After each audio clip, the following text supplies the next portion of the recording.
también un enfoque, el enfoque es muy práctico, como ustedes lo habrán leído, ¿no? Y también creo que es muy útil porque esclarece muchas cuestiones que en nuestros tiempos surgen entre particularmente de los meditadores occidentales, surgen, por ejemplo, dudas acerca de lo que es samatha, lo que es vipassana, cómo se practica una, cómo se practica el otra.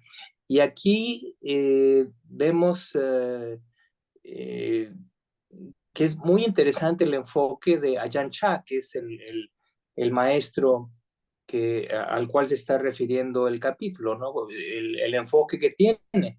Y él tiene un enfoque muy interesante, en el cual yo estoy de acuerdo, por supuesto, en el que en realidad no hace una distinción tajante entre samatha y vipassana, ¿no? Sino que le da a entender al practicante que son dos cosas que son interdependientes en cierta forma, ¿no? Son el que desarrolla serenidad, tranquilidad, entonces tiene la puerta abierta para hacer el análisis de las características universales. Y por otra parte, también la persona que se enfoca en el desarrollo de sabiduría, no lo puede hacer si no tiene un cierto grado de estabilidad mental, ¿no? Entonces, uno habría que ver esto de Samatha Vipassana como eh, sinónimos podrían ser estabilidad y análisis, ¿no? O sea, uno no puede hacer un análisis minucioso si no hay estabilidad, ¿no? Piensen en un microscopio, ¿no? Si ustedes están usando un microscopio y la mesa tiembla, sí, es inestable, no puede haber un enfoque en el objetivo, ¿no? De la misma manera, si uno quiere desarrollar el aspecto de concentración correcta en el noble octuple sendero, uno necesita como prerequisito tener una mente estable con el objeto de poder analizar. Ahora, también lo que me gusta mucho de este texto es que eh, inicia con cosas que son fundamentales para que precisamente la mente entre en calma con facilidad. Y son cosas que comúnmente no se hace énfasis con los instructores de meditación, los aspectos, por ejemplo, del cultivo de la generosidad y de la conducta moral, ¿no? El seguir los preceptos es absolutamente fundamental. Es fundamental. Sin eso no, no hay meditación, no hay meditación. Entonces, uno tiene que entender que por eso el Buda expresa su enseñanza, eh, eh, podríamos decir, la principal, si uno tiene que reducir las cosas, es el noble octuple sendero, ¿no? Y como ustedes saben, ese noble octuple sendero es Sila, Samadhi y Paña, la conducta moral, el, la serenidad y serenidad de introspección y la sabiduría. Entonces, uno tiene que entender que la práctica meditativa tiene que ver mucho con el estilo de vida, por ejemplo. Sí, es muy importante, ¿no? Hay que verlo como un todo, no es una cosa puntual nada más de sentarse y tratar de enfocar la mente. Desde luego que esa es una parte de la práctica, pero esa parte es muy puntual y debe considerarse en un contexto muy, muy, muy amplio, muy amplio. Eh, Otros aspectos son, por ejemplo, tal vez no lo mencionó mucho, pero creo que sí también lo tocó un poco. Por ejemplo, el conocer las escrituras, el conocer las enseñanzas, ¿no?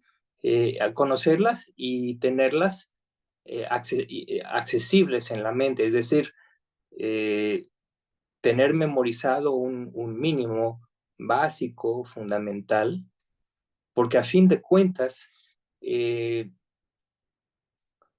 uno tiene que hacer un análisis, ¿sí?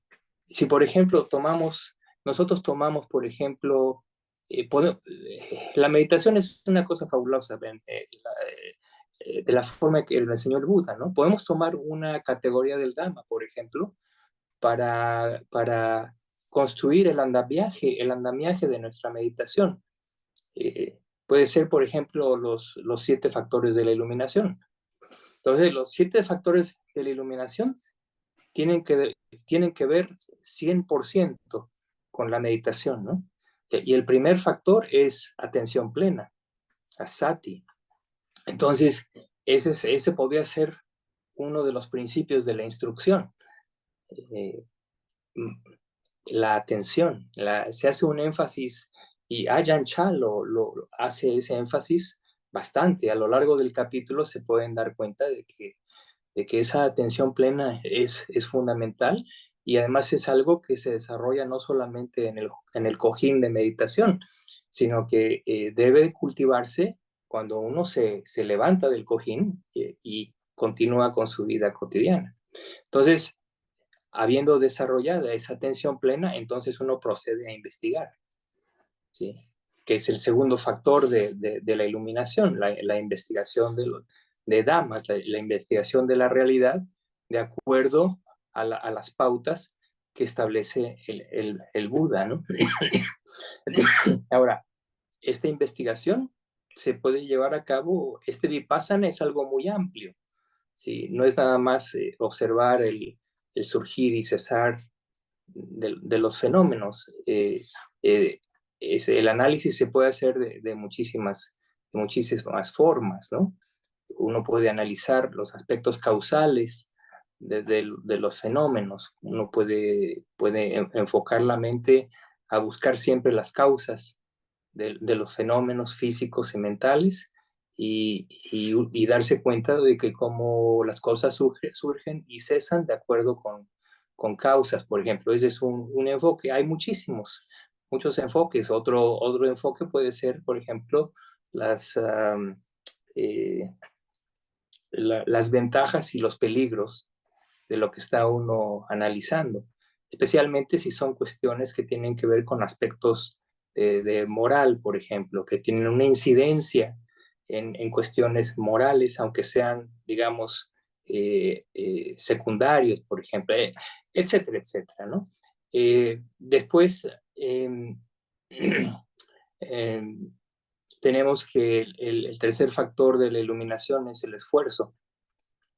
Entonces, la energía, virilla o esfuerzo, es algo también fundamental, ¿no? Que uno tiene que tener siempre en cuenta, ¿no? Y claro, eso va directamente en contra de uno de los impedimentos más prominentes, que es el letargo y torpeza mental. Después tenemos el aspecto eh, del gozo, que es otro de los factores de iluminación, que se da cuando ese gozo se da cuando uno ha proveído de las condiciones para su surgimiento, y como ustedes saben, este gozo es nada más ni nada menos que un factor yánico, es un factor componente de la concentración de acceso de la primera yana, eh, también de la segunda yana.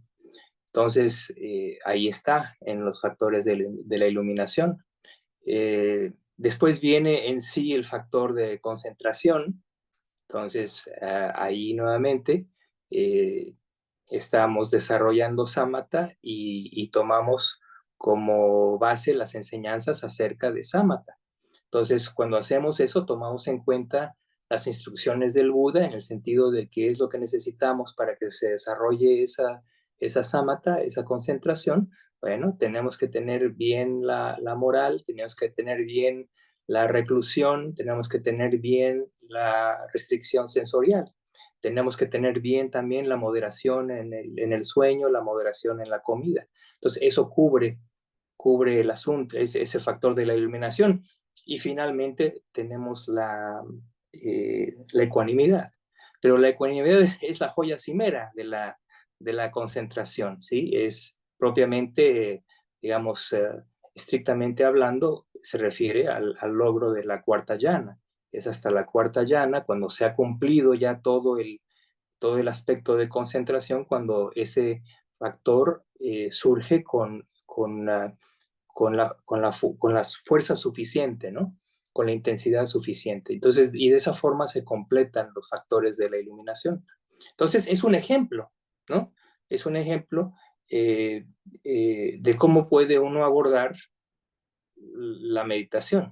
Pero lo que me gusta del texto que les di es que no hace un énfasis particular en la metodología. Y esta es una cuestión en la que a veces nos dejamos llevar, ¿no? Creemos que la meditación es una cuestión de aplicar eficientemente una técnica particular, ¿no? Y ahí es donde eh, ese generalmente es algo en lo que los meditadores novatos caen en ese garlito por mucho tiempo, generalmente. Yo mismo caí en esa pequeña trampa, ¿no? De pensar que la técnica es lo que me va a llevar adelante en la meditación. Con esto no quiero decir que las técnicas no sean válidas. Sí son válidas, pero tienen que estar soportadas por todo este andamiaje del cual he estado hablando, ¿no? Entonces, eso es lo que es importante reconocer, ¿no?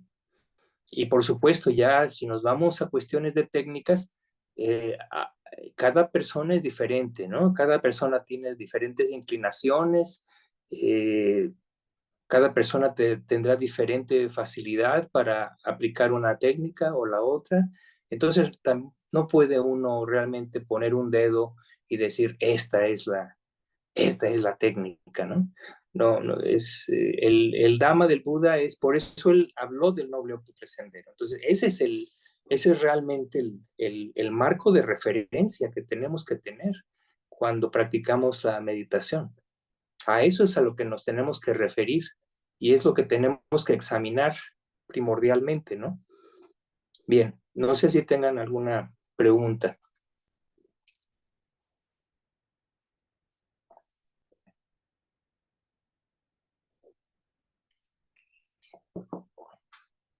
A ver, aquí Marisol creo que tiene una pregunta. A ver, aquí hay una pregunta.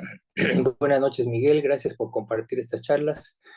Mi pregunta es sobre este pasaje. Si uno decide practicar generosidad, pero al hacerlo lo va en contra de sus deseos, puede surgir un dolor agudo de pena. Pero una vez que hayan tomado la decisión, la pena se habrá ido. Esto es disciplinar la mente de la manera correcta y conseguir una victoria para uno mismo. Este dolor agudo de pena es causa que se manifiesta en la mente una lucha por vencer la avaricia. Es una forma de autocontrol que restringe el deseo egoísta y por eso se experimenta como doloroso.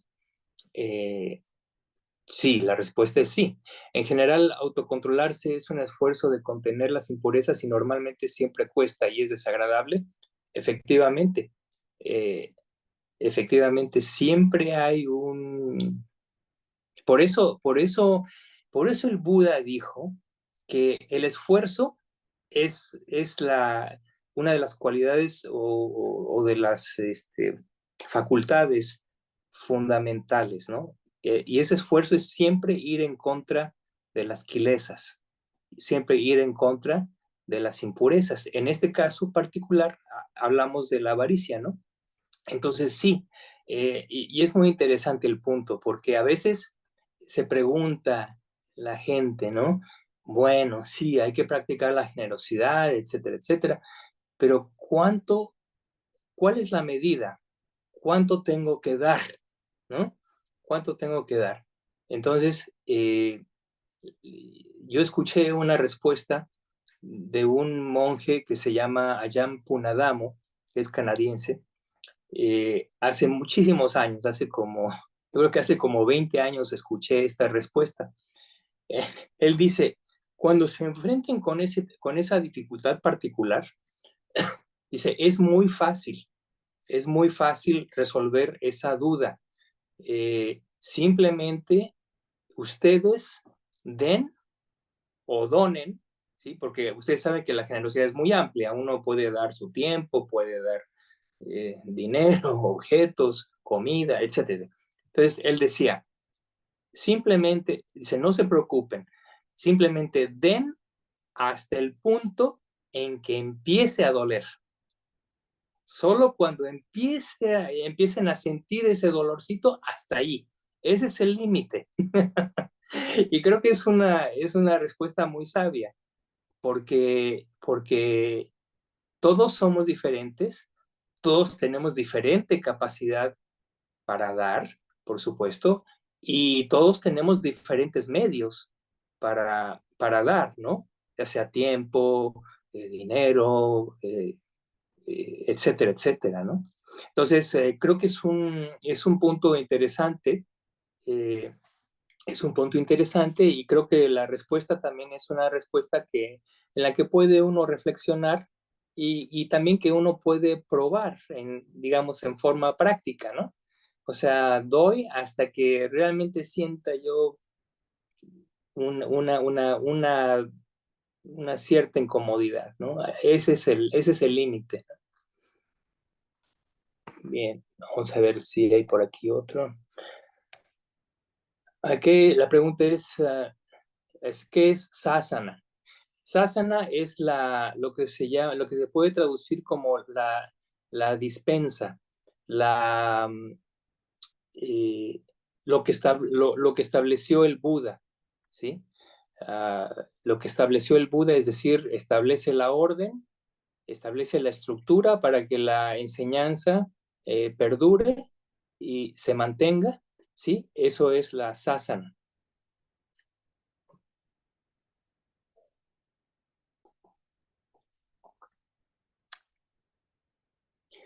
Patti pregunta, ¿podría por favor hablar de la práctica de la meditación? La práctica de la meditación sería el catalizador. No, no Es que habla entiendo. en el texto como un catalizador. En el texto aparece que la meditación sería como un catalizador. Lo tomé del párrafo que puse ahí arribita. Ah, a ver, a ver.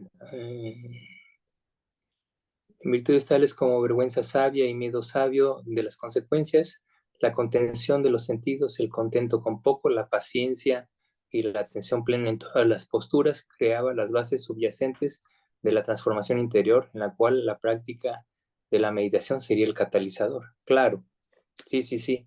Es decir, cuando uno agrupa, ¿sí? Por decirlo así, uno agrupa Hiri y Otapa, que son los principios, aquí no está hablando de preceptos, pero son los principios más generales subyacentes a los preceptos.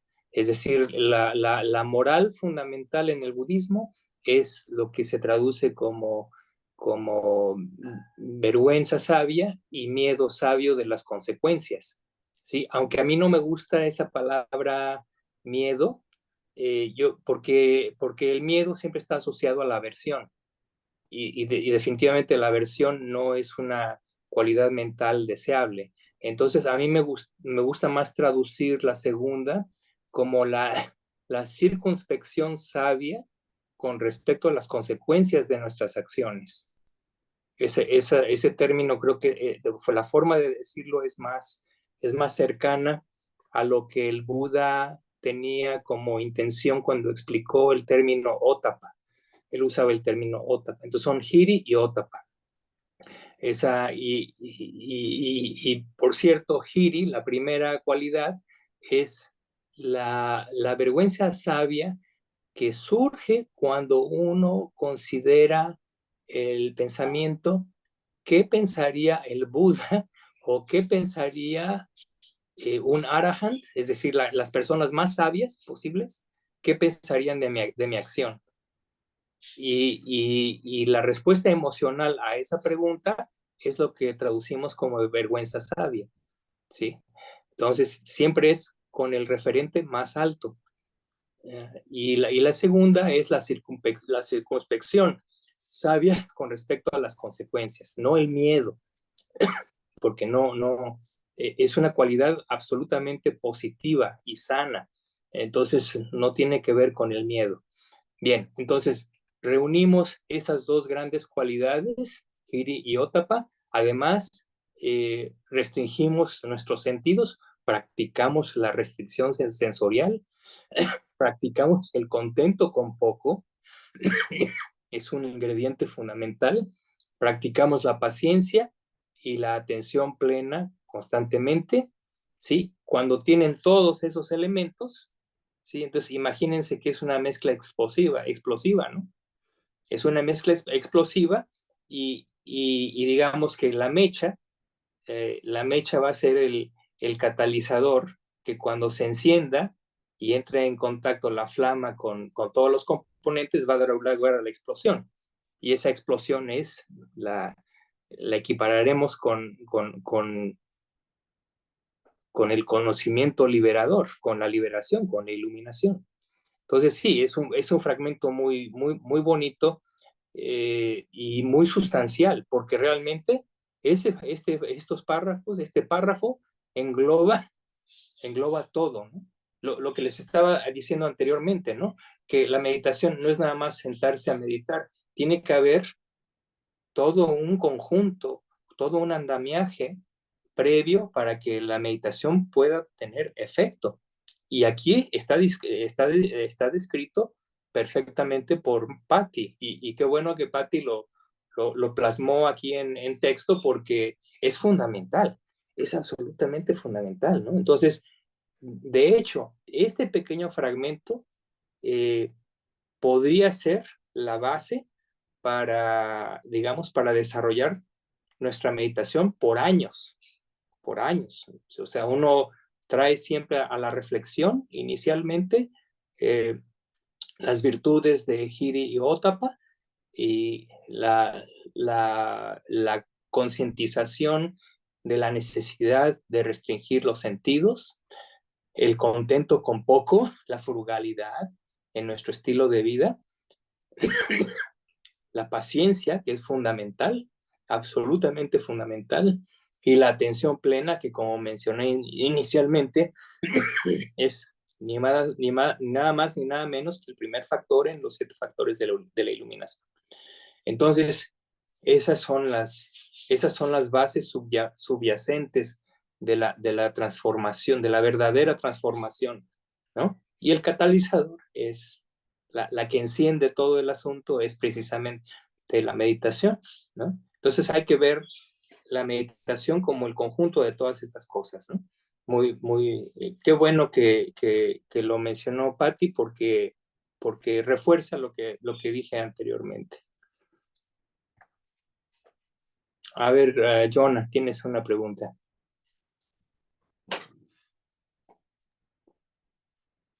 Estaba primero Edgardo y después Miguel. Yo soy último. Ah, muy bien. Adelante. Es que no puedo ver la parte superior de la pantalla de Edgardo, pero adelante, por favor.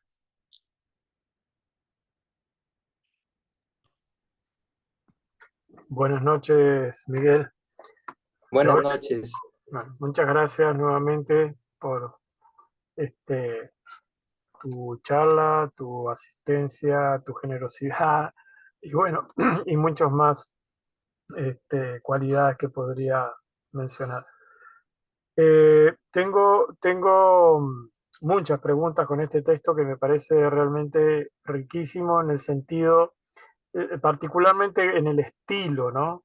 El estilo en el cual se presenta el relato de la experiencia y de esa, digamos, forma de Ajahn Chah enseñar y la forma en cómo lo relata Shayasaro es interesantísimo, ¿no? Porque es como, Así es. no llega a ser una novela, pero tiene como esa forma de describirlo de una manera muy amena.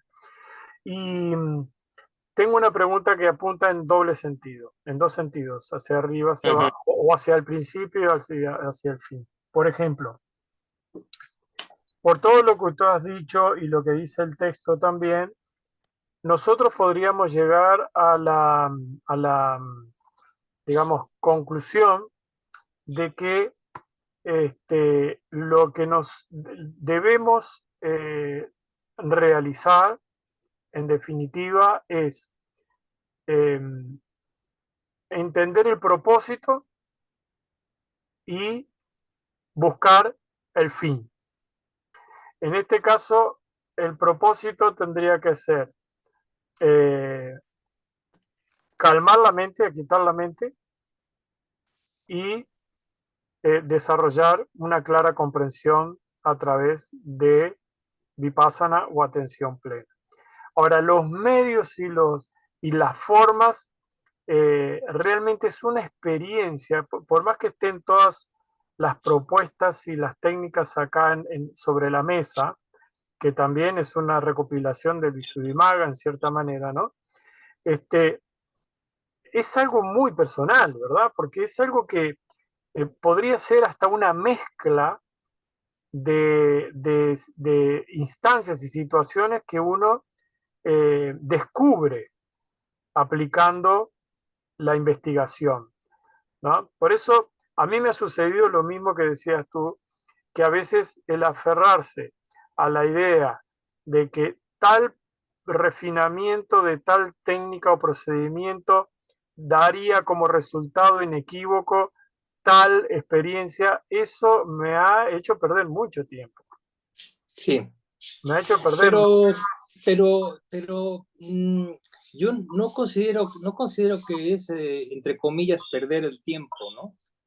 Porque esa misma experiencia te ha dado una lección en sí misma, ¿no? O sea, puede uno decir que uno aprende de los errores y a veces es necesario, Claro, cuando la persona es muy, muy sabia, comete pocos errores, pero hay que tomar en cuenta que tenemos un historial kármico, ¿no? No es un episodio de una sola vida, ¿no? Entonces, a mí me gusta, vamos a decir un símil, es una cuestión, todo ya en general, hablando de los medios, del objetivo, es como si uno tuviera como si uno fuera un recipiente muy grande, y en ese recipiente tenemos que llenarlo con el noble óctuple sendero.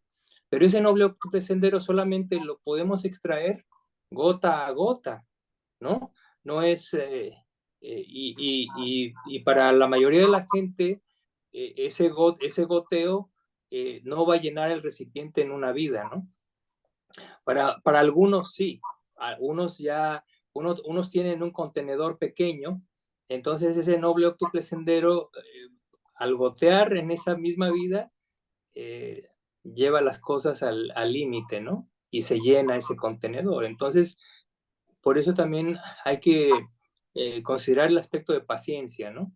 Si lo ve uno de esa forma, uno entiende, bueno, es que las impurezas que tengo, hay algunas que sí se han podido limpiar a lo largo de cierto tiempo, eh, pero hay otras que va a tomar mucho tiempo, ¿no?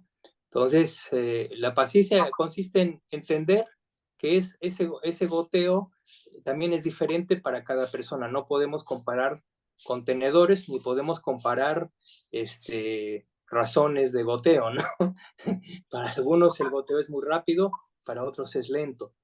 Entonces, es algo que es completamente personal, efectivamente, ¿no? Claro, sí, yo por ejemplo me acuerdo mucho de una expresión tuya cuando nos diste algunas charlas sobre generosidad, que hacías mención de una actitud mental a la hora de practicar la generosidad, que la denominaste como armar la mente para el acto, ¿no? Armar la mente para el acto.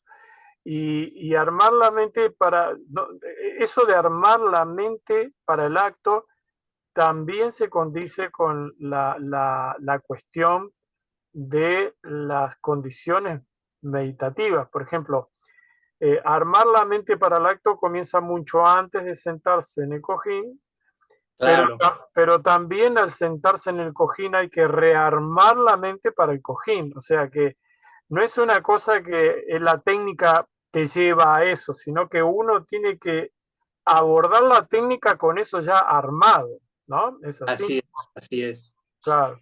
Sí, sí, sí, eso, pero por ejemplo, eso estoy descubriendo, ¿no? Desde hace un tiempo acá, que, que yo tengo mi propia frecuencia, Sí, claro, no puedo ajustarme a las frecuencias propuestas exclusivamente.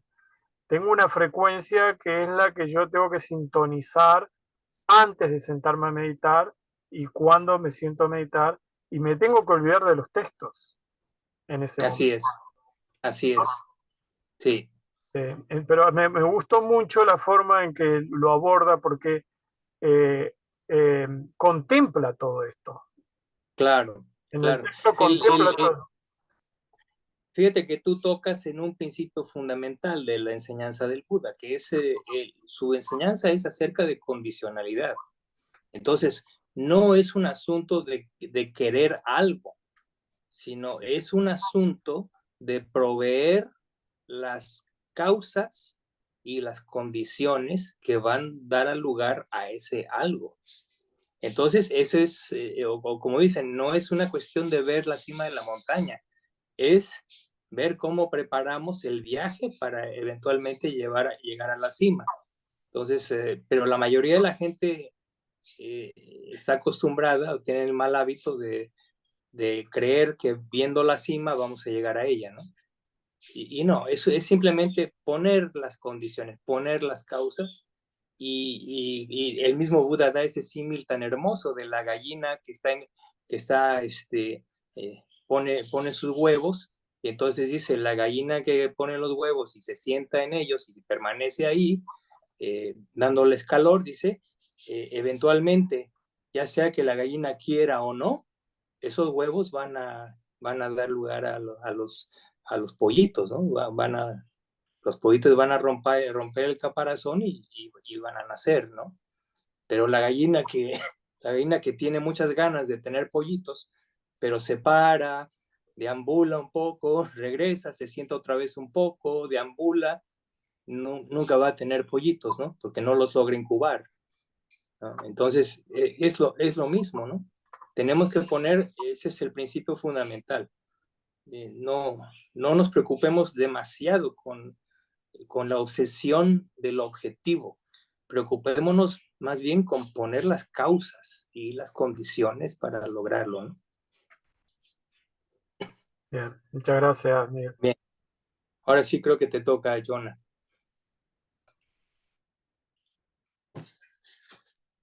Jonah, adelante. Le toca a Miguel ahora. A Miguel, Perdón. Es que nuevamente no, el otro Miguel. no puedo ver en la pantalla de Miguel, no veo la manita. Adelante, Miguel Ángel. ¿Qué tal, Miguel? Buenas noches. Buenas noches. Un gusto y un placer poder compartir estas enseñanzas contigo y con el grupo. Me da gusto verte también.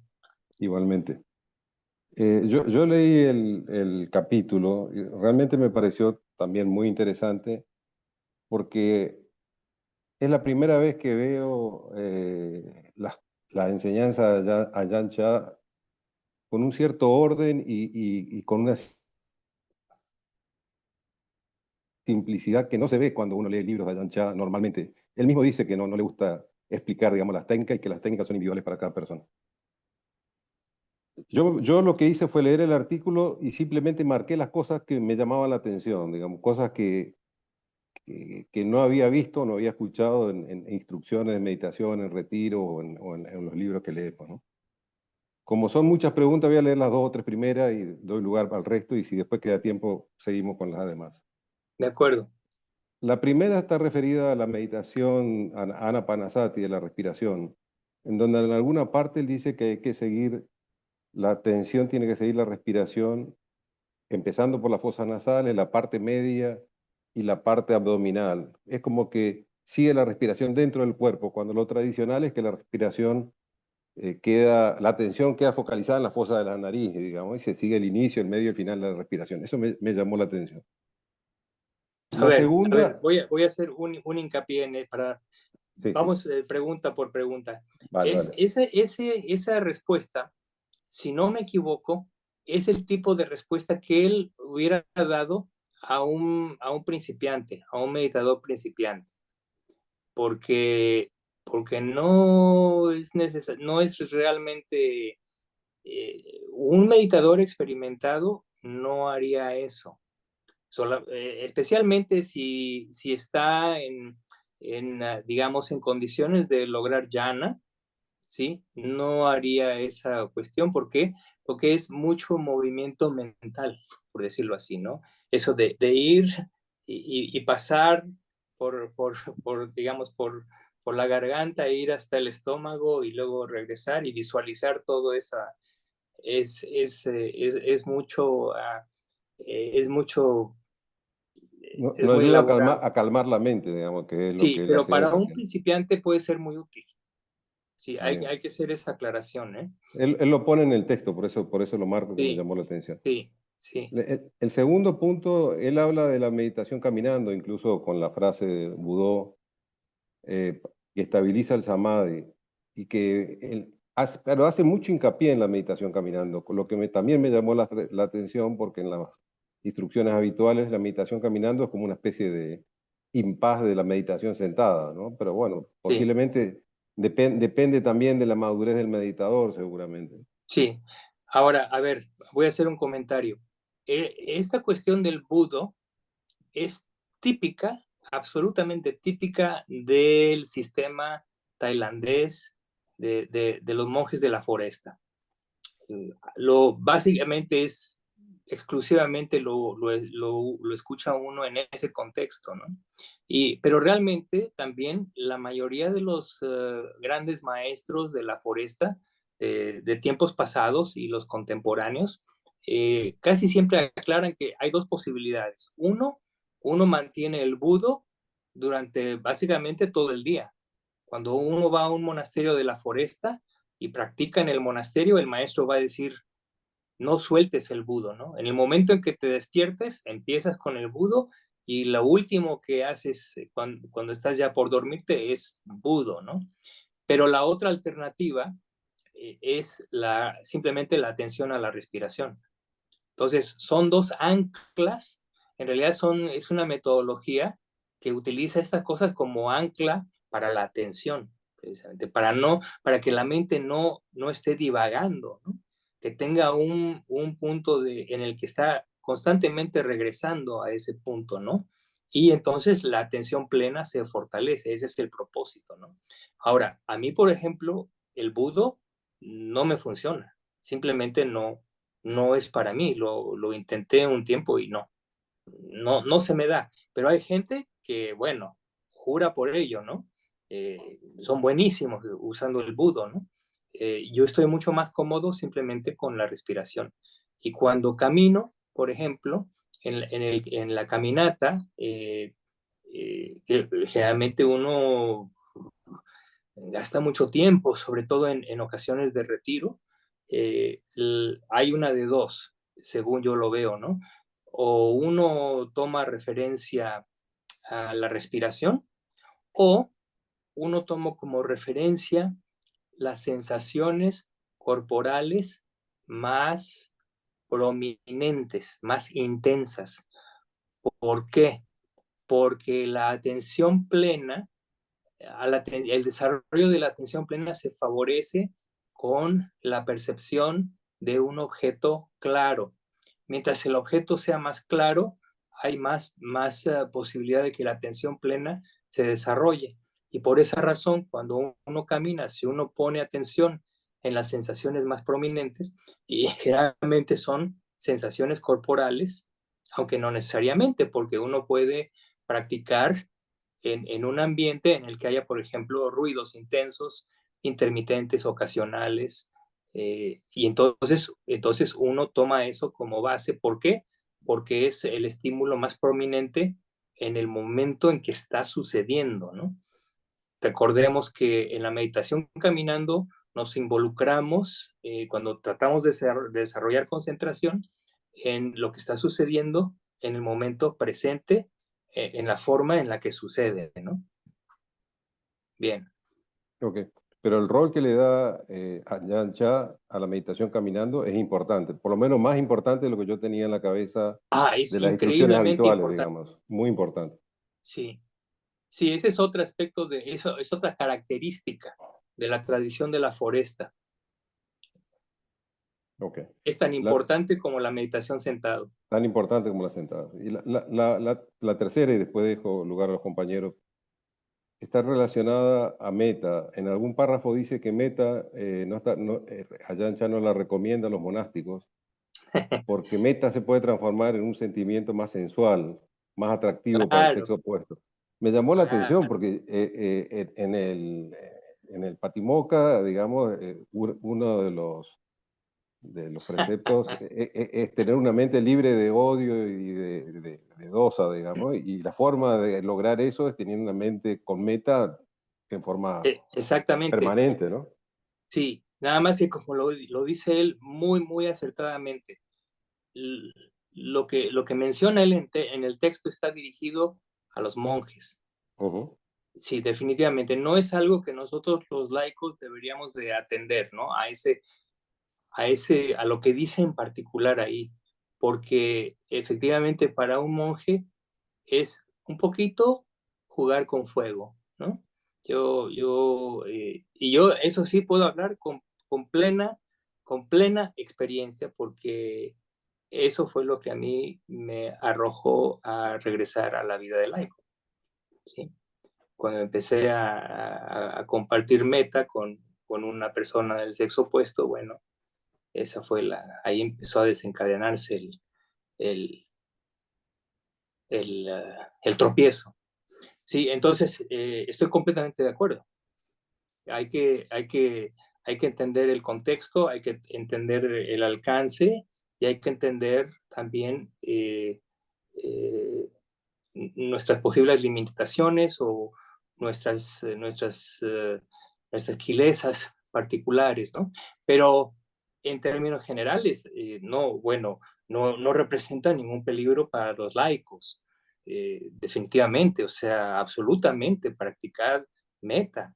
Eh, si puede ser el tema primario de meditación, está muy bien, o el tema secundario también, perfecto, ¿no? Pero sí, para un monje, sobre todo un monje novicio, Ajahn Chah nunca les decía, practiquen metas, la benevolencia hacia todos los seres. Es peligroso, peligroso. Sí, Ok. sí. Le dejamos a Jonah que pregunte. A ver, Jonah.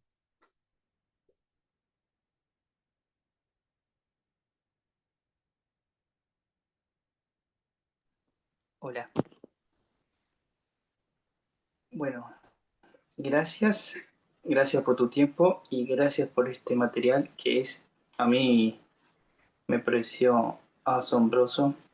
Me dio una libertad que no la había tenido hasta entonces. Antes me sentaba como más estricto en lo que tenía que hacer. Ahora entiendo los diferentes condimentos que hay y que voy como jugando, y cuando veo que se está concentrando me voy a la concentración, y cuando veo que ya no, sigo jugando, pero es como que me dio esa libertad de entrar y salir de samatha a vipassana, lo cual me genera la pregunta de si está bien o estoy generando agitación mental. No, lo que estás haciendo, estás promoviendo el factor mental de maleabilidad. Maleabilidad, eso quiere decir que es la capacidad que tiene la mente para adaptarse y cambiar, ¿no? Es lo opuesto a la rigidez mental, ¿no? Entonces, la rigidez también es un factor mental malsano del cual casi nunca nos percatamos, ¿no? Porque siempre estamos muy enfocados en los 5 impedimentos, pero otro impedimento en sí es la rigidez mental. Entonces, el texto, como tú lo dices, es muy liberador en el sentido de que uno toma conciencia de que hay que soltar un poco, aflojarse un poco, relajarse, que hay, digamos, hay espacio para moverse, por decirlo así, ¿no? Entonces, en ese sentido es muy bueno, porque entonces uno no se deshace de ideas muy rígidas, ¿no? Sobre todo con respecto a Samatha y Vipassana, ¿no? Mucha gente gasta muchísimo tiempo precisamente en hacerse problemas a sí mismos con respecto a estas cosas, ¿no?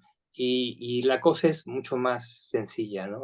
Hay que tomar la meditación con más relajación, más ¿cómo se dice? Permisividad, pero en el sentido no de la no observancia de preceptos o la no disciplina, no, sino en el mismo proceso mental, no caer en una rigidez, ¿no? Por eso muchas veces, claro, hay dos posibilidades. Cuando uno medita o cuando uno empieza a meditar, uno puede hacer predeterminaciones, ¿no? Y esa es una práctica que es aconsejable, pero en otras ocasiones es muy bueno caerse en el cojín y decir, a ver, sin ninguna predeterminación, a ver qué me da mi mente, a ver, mantenerse simplemente a la expectativa de a ver qué me da mi mente, y según lo que me da la mente, eso es lo que lo trabajo. Y los resultados son muchas veces asombrosos, porque a veces sin esperarlo puede uno entrar en estados de concentración muy elevada, cuando uno ni siquiera imaginaba al principio de la meditación que eso iba a suceder, ¿no? Entonces, los dos extremos son propios y son adecuados, ¿no? Ahora, otra cosa que es importantísimo mencionar, sobre todo este factor de la iluminación, el segundo, el de la investigación de las damas, ¿no? Es un área tan amplia, hay que entenderlo así, ¿no? Es sumamente amplia, y realmente el meditador, la mentalidad del meditador debe ser de un verdadero explorador, ¿no? Nos sentamos para explorar la mente, ¿no? Y es una cosa tan amplia, tiene tantas posibilidades, ¿no? Y por eso la rigidez es la enemiga de eso completamente, ¿no? Es la enemiga de la investigación. Ana María. Sí, bueno, gracias Miguel, como dicen todos los compañeros, muchísimas gracias. Con curiosidad, ¿no? A mí me llamó la atención la curiosidad con la cual uno tiene que sentarse. Y me gustó mucho, que no lo había pensado así, cuando una parte que dice que observe lo que hice para llegar a Samadhi, a Samatha, ¿no? Entonces digo, claro, ahí facilita todo ese camino. Claro. Porque ya se entra de otra manera. Claro. Y después también que los pensamientos son como estados de ánimo y uno no lo ve tan fácil como es. No, así es. Es así de sencillo y uno no busca otra cosa. Sí, sí, claro, claro. Se aferra uno a una noción predeterminada. Hay que tener mucho cuidado con eso. Sí. Me había quedado de alguna vez que escuché de observar al observador. Y eso me daba mucho trabajo también, pero acá como que lo entendí más fácil. Claro. Observar, sí, bueno. Claro, Gracias, claro. Miguel. Uh-huh. Uh-huh.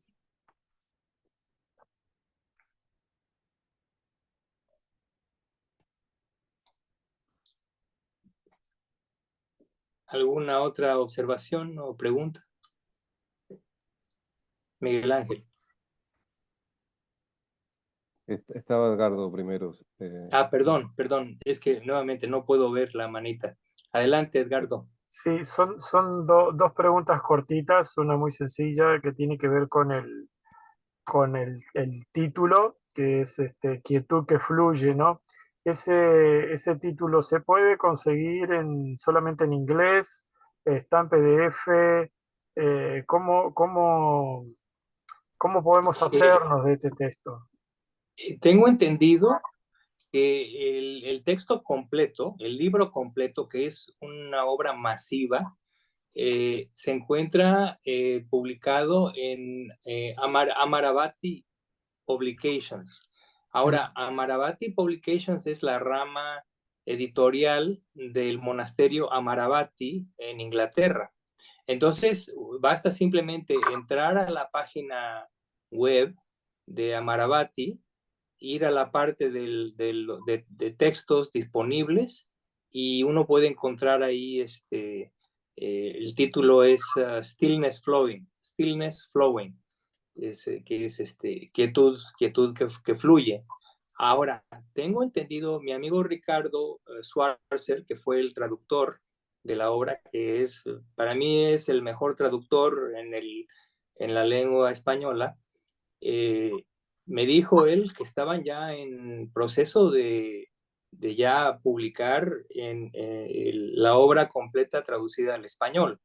Este material que yo les compartí consiste en los fragmentos que él me dio para que yo los revisara, ¿no? Entonces yo hice una revisión, tenía muy pocas observaciones, se lo regresé, pero me quedé con el material y después le pregunté si tenía yo autorización para compartirlo con ustedes y me dijo, adelante, desde luego. Pero la obra en español completa, o sea, a lo mejor inclusive ya está ahí, ya está subida a la página web de Amaravati. Es cosa de, hace mucho que no me paro por ahí, pero es posible que inclusive ya esté lista, ¿no? Claro, bueno, voy a investigar y si no les escribiré también, a ver si hay alguna novedad. Si no, es preferible esperar a que la publiquen. Sí, de hecho, lo que podemos hacer es, para mí él está a la mano, ¿no? Porque le mando un correo electrónico y aprovecho y lo saludo. Y le voy a hacer la pregunta de si ya está disponible la obra, ¿no? Ya sea impresa o online o ambas, ¿no? Yo le pregunto y les paso el dato, ¿no? Porque sí, yo tengo la obra publicada en el libro, ¿no? Físico, tengo el libro físico, es un tabique gigantesco y es una obra, bueno, nosotros hemos visto nada más creo que 2 capítulos, ¿no? El del Vinaya y de la meditación, pero abarca muchos otros aspectos y como un todo es una obra maestra. Realmente el que se lleva la palma es Ajahn Yayasaro, porque él es el que concibió la obra, él es el que hizo la escritura, y es una obra que, si no me equivoco, le tomó casi 20 años en hacerla. Sí, le tomó aproximadamente 20 años. Entre la recopilación de la información y ponerse a escribir, le tomó 20 años. ¿De dónde? Pero él es un genio, de la escritura. Como escritor, yo pienso que es el mejor monje Theravada como escritor. Él, digo, tiene un valor literario tremendo su obra, ¿no? Sabe escribir, tiene el don de escribir y explica las cosas de la manera más clara que yo he visto, ¿no? Entonces, esa obra es así como un hito realmente, ¿no? En el budismo Theravada contemporáneo, yo pienso que es una de las obras definitivamente más importantes que hay, ¿no? Y tenemos la gran fortuna de que ya existen casi al mismo tiempo en que se publicó en inglés, se publicó en español, ¿no? Ricardo solamente tardó unos, no sé, yo creo que un par de años de trabajo constante para hacer la traducción y bueno, lo logró, ya tiene la traducción completa. Bueno, Sí. fantástico, fantástico. Sí, la verdad que es bastante interesante cómo está desarrollado. Por lo menos estos dos capítulos que nos has pasado, a mí me ha resultado muy esclarecedor, ¿no? Muy esclarecedor y muy tranquilizador también. El estilo, la forma, la propuesta. O sea, como acabas de decirle tú, Ana, ¿no? Hay espacio, ¿no? En la lectura como para que uno pueda también aportar su propia experiencia y entrelazarla, ¿no? Ahora, Así es. Así es. ahora, lo último, que es una duda que nos surgió en el grupo en una ocasión, tratando el tema de los factores de iluminación y particularmente el factor de investigación. El factor de investigación de los damas eh, eh, se restringe o se enmarca exclusivamente a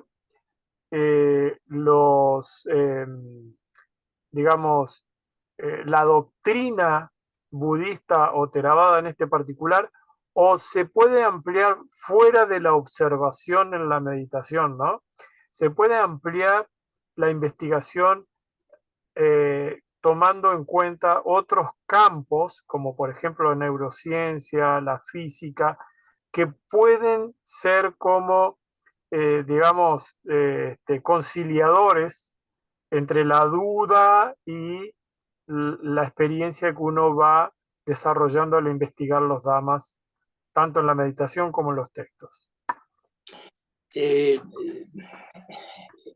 un sentido estricto, claro, uno podría aplicar esa facultad investigativa a estas otras áreas, pero definitivamente para un Theravadín ortodoxo, definitivamente la respuesta es no. Uno tendría que circunscribirse a lo que el Buda denomina las categorías del Dhamma. Las categorías del Dhamma son las categorías que son susceptibles de ser investigadas. Ahora, dentro de esas categorías del Dhamma tenemos varias cosas, pero nuevamente el noble octuple sendero nos provee precisamente la pauta acerca de qué es lo primero que tiene que ser investigado. Y lo primero que tiene que ser investigado, digo, no es lo primero, pero sí es una de las cosas prioritarias, es precisamente todo lo que se encuentre contenido en los 4 fundamentos de la atención. Como lo dice el nombre, son los fundamentos de la atención y es lo que tenemos que atender y lo que tenemos que atender cuando investigamos. ¿Y qué cosas son esas cosas? Pues son el cuerpo en los diversos aspectos, las sensaciones en sus diversos aspectos, los estados de conciencia en sus diversos aspectos y finalmente las mismas categorías del Dhamma que él sugiere que se investiguen, ¿no? Tales como los 5 impedimentos, las 6 bases sensoriales externas e internas, los 7 factores de la investigación, de la iluminación, el noble octuple sendero, ¿no? Entonces, esas son las cosas esas son las prioridades. Ahora, en ese cuarto fundamento de la atención, el Buda no menciona específicamente el hecho de analizar o investigar en términos de las 3 características, pero ese sería también un marco de referencia completamente válido, porque es precisamente el corazón de Vipassana, ¿no? Entonces, uno podría decir que uno podría abocarse a investigar cualquier fenómeno físico o mental en acuerdo con esas 3 características, ¿no? Entonces, todas, y bueno, y si lo consideramos en conjunto, son muchísimas cosas que hay que investigar. No nos alcanza la vida para investigar a fondo todo eso. Entonces, no es necesario salirse de ese contexto. Cuando el Buda habla de Sati Sampajanya es un término compuesto que significa atención plena con comprensión clara. Y la comprensión clara tiene el factor que, bueno, no me acuerdo de la traducción exacta, pero básicamente uno de los factores es el meditador debe circunscribirse a su ámbito. Y el Buda dice, ¿cuál es ese ámbito del meditador del cual no debe salirse? Es los 4 fundamentos de la atención. Entonces, eso da la pauta de boca del Buda, ¿no? Es sati sampayana. Entonces, atención plena con comprensión clara. ¿Comprensión clara de qué? Del objetivo, del propósito. Comprensión clara de los medios para lograr el propósito. Comprensión clara de precisamente el contexto al que debe circunscribirse el meditador, propiamente los 4 fundamentos de la atención, y finalmente comprensión clara de no ofuscación, ¿sí? Es el entendimiento profundo de qué cosa es ofuscación y qué es claridad. Y eso se va haciendo cada vez más claro a medida que se profundiza en Samatha Vipassana. Entonces, el Buda da nos acota en forma muy estricta. Entonces, yo sería muy renuente a salirme, como lo hacen muchas gentes, se salen, por ejemplo, a cuestiones de mecánica cuántica, por ejemplo, que está muy de moda, y entonces tratan de relacionarlo. Y uno puede hacer una investigación bastante profunda al respecto, pero estaría uno saliéndose de esa acotación que el Buda ya nos dio, ¿no? Es mi comentario, y claro, mi comentario siempre es el más ortodoxo, ¿no? No quiere decir que estoy diciendo que no se haga. Cada gente tendrá su criterio y sabrá, ¿no? Pero yo en particular no me gustaría, yo sentiría que estaría yo perdiendo el tiempo un poco, ¿no? Pero es una apreciación personal completamente, es una opinión, y recuerden, las opiniones no tienen valor absoluto. Muchas gracias, Miguel. Muchas gracias por la aclaración. Bueno, ya estamos más allá del tiempo. Entonces, antes de que se me olvide, yo sugiero que en la siguiente reunión, dentro de 15 días, analicemos el capítulo 7, que tengo entendido que también ya está incluido en el envío que les hice anteriormente.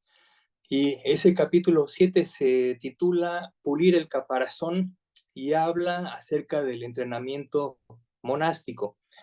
Nuevamente, a pesar de que es referente, hace más hincapié en la cuestión monástica, creo que nosotros los laicos podemos derivar muchísima enseñanza al leer este capítulo, entonces también es altamente recomendable.